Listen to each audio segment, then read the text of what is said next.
Estamos na estação de São Bento, um dos locais mais visitados aqui na cidade do Porto e que tem uma história muito interessante no seu passado. Era, antes de ser uma estação de caminhos de ferro, um mosteiro feminino beneditino, São Bento de Ave Maria. No final da Guerra Civil Portuguesa entre liberais e conservadores, temos, em 1834, com a vitória de Dom Pedro, a criação de uma lei algo polémica e que mudou sem dúvida o rumo da história, a extinção das ordens religiosas e a expropriação do seu património. Caso as ordens religiosas fossem masculinas, a sua expulsão era imediata e tudo o que fossem conventos, mosteiros, qualquer tipo de propriedade que não as igrejas propriamente ditas, tinham de ser abandonadas imediatamente e passariam para as mãos do Estado. Mas caso a ordem fosse feminina, então a história seria diferente. As monjas, freiras, as religiosas, seria permitida a sua permanência até à morte do último elemento. Foi o que aconteceu aqui em São Bento de Ave Maria. Tivemos uma freira que ficou até 1892. Nessa altura já os planos eram muitos de trazer para aqui uma estação que pudesse ter ligação com a de Campanhã e por isso servir a parte central da cidade. É contratado o arquiteto Marques da Silva, vindo de estudar em Paris, na Escola das Belas Artes, e em 1896 abre uma estação provisória com a chegada do primeiro comboio. No entanto, o projeto final só é inaugurado oficialmente em 1916.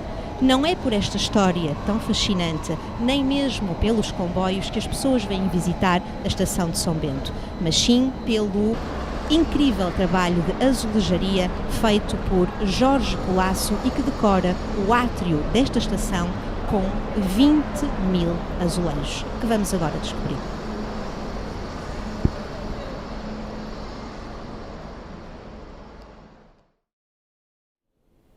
Apesar de todo o trabalho de azulejaria de Jorge Colasso ser de uma beleza ímpar, aquilo que traz os turistas até este átrio são fundamentalmente duas paredes de pendor histórico.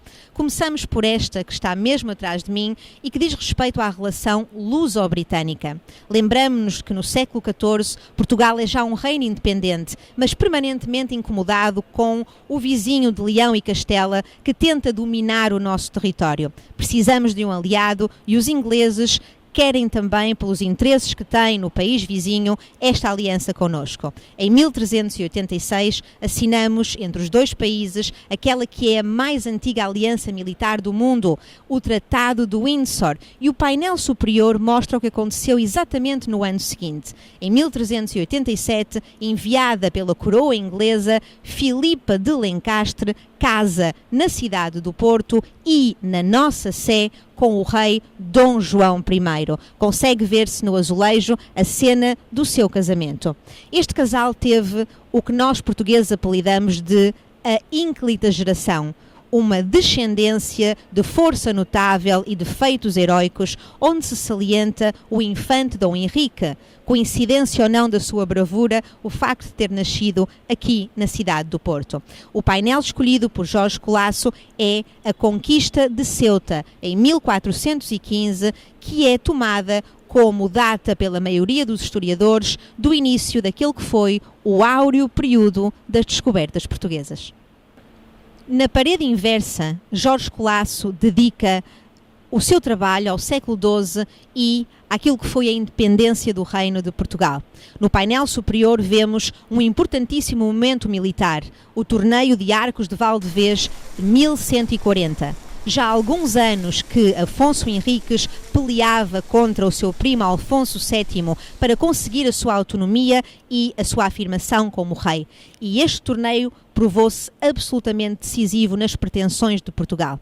No painel inferior assistimos a uma cena no decurso da mesma missão, mas que é sobejamente conhecido por todos os portugueses. Temos o célebre Egas Muniz com a corda à volta do pescoço, pedindo perdão e a poupança da sua vida ao rei Alfonso VII, que está na sua corte em Toledo.